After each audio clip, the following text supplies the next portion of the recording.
Welcome! In front of me I have Mibro Air smartwatch, and I'm gonna show you how to enable the phone notifications for this watch on the iPhone. Before we start, your watch needs to be paired with a phone via the Mibro Fit application.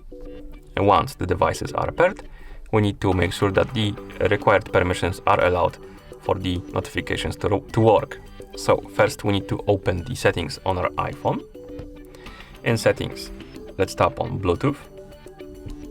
Here, find the Mibro Air on the list of devices and tap on the info icon next to it.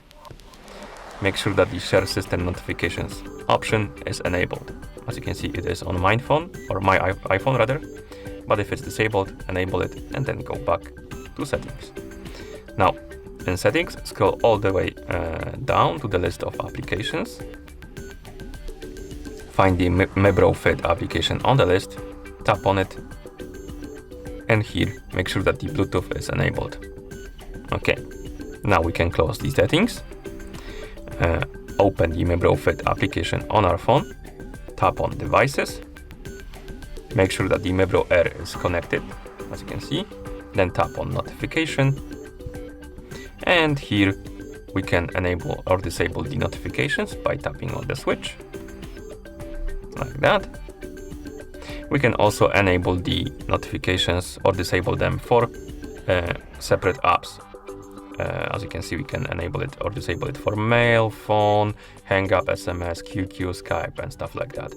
Simply tap the switch to enable or disable the notifications for the app, like that. And once you're done, close the app,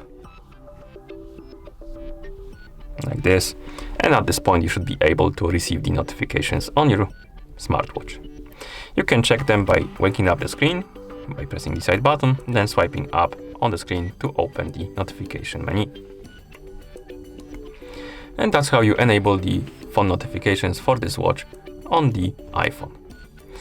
Thank you for watching. If you found this video helpful, please consider subscribing to our channel and leaving the like on the video.